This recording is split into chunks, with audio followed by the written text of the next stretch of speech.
You mentioned the physicality. What were the other big sort of learning curves for you? That not even just through rookie year, because I want to talk about your second year in a second. Yeah. but early in your career, the learning curve. It was a lot. Like I had to rethink the whole game of basketball.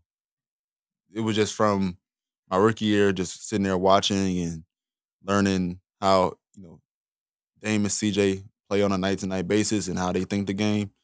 And then all the way to my second year when I finally started playing a little bit, and that's when I knew. My second year, I was like, I got a long way to go. I got shit to do back then. Are there any specific examples of that? Well, yeah, for sure. Yeah.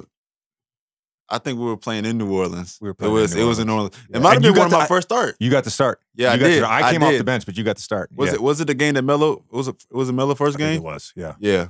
And so did you start? No, I came off the bench that game. Okay, I looked at the box score today. Okay, I remember when all this happened. Yeah, you came in. Okay, you came in. It was like, hey, they told me to get JJ. I was like, all right. I can't care. I'm young, so I'm like, they know you running around off like multiple screens, and so that's probably the quickest 3 fouls I ever caught in my life. I think it was 3 straight possessions. It was.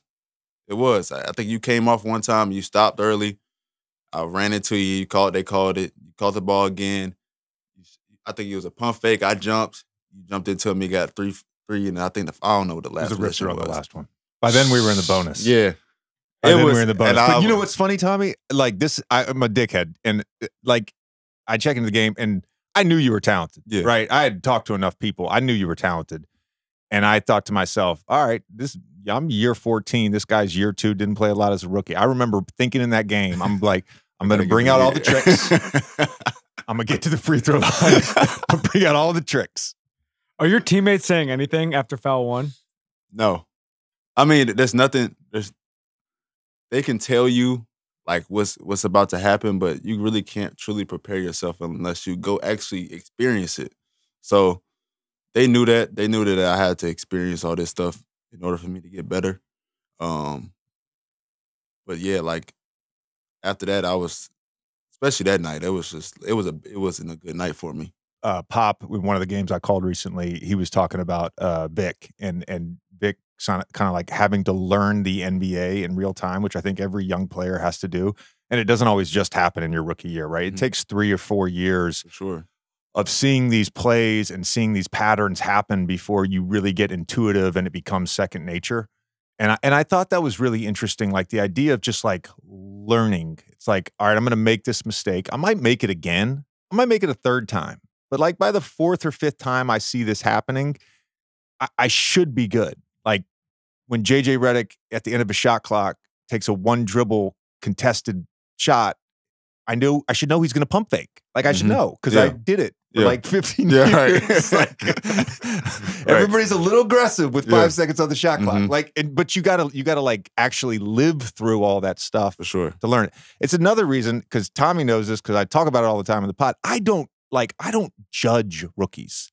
Like all we're looking for is like some level of competence, some level of like growth month to month, first year to second year to third year. It takes time. And there's so many people that are willing to write guys off. Like there's conversations around rookies and their offensive efficiency. I'm like, who fucking cares? Yeah, they're figuring out what is a good shot in the NBA for them versus what has been a good shot in high school and college. It's 2 very different things. I was learning that my second year. Like I was just coming off a whole bunch of ball screens, shooting mid ranges. Mid range is kind of gone now. Yeah. I mean, some players can take it still because they're very efficient, but my team wasn't. They didn't like mid ranges that much, and the teams were giving it to me. So I'm like thinking like my high school mindset, like whatever shot they're giving me, I'm gonna take it because I can, and I feel like I can make it, but it's not the most efficient shot to take. So I would that was my whole lesson. My second year was what kind of shots that I want, and so I learned that my third year we came in and I wasn't playing as much as I was my second year, but I was like, I'm shooting nothing but threes. Threes and layups. Threes and layups. And maybe a layup. But I'm shooting threes. I'm coming up. If I get a chance, if I get a ball screen, if I can't shoot a 3, I'm passing it. And I just simplified the game for myself that year, and it helped me out so much. And then after that, I became known as a shooter, and I was able to expand my game from there. Do you think that judgment, what you're talking about, is different with rookies with guards versus with front court players? Just like hypothetically, like Jaquez this year versus somebody like Scoot in terms of like figuring out the pace of the game, depending on their size and like how they play. You know, I feel like I'm biased because I'm a guard, but I think learning curve for a guard is steeper for sure because there's so much stuff you gotta learn. You gotta learn different defenses. You gotta learn. I mean, obviously bigs have to too as well, front court players. But I think as a guard, your mind has to be so far ahead of everybody else's in order to be successful. That you know you have no choice but to learn the game at a rapid pace and be efficient in that. I think you're right. I think your margin for error as a guard is smaller because even from like a big wing that's coming in as a rookie that has a 7-foot wingspan and is not required to play a lot with the basketball, and then to a big who, again, these guys are 6'11", 7 feet, and the modern big outside of probably less than a handful of guys is not required to facilitate offenses or act as a hub or score in the low post. So ultimately the guard has to figure out what everybody else is supposed to do. And if you're undersized and you want to score, well, then you really got to get into the nuances of how to do that.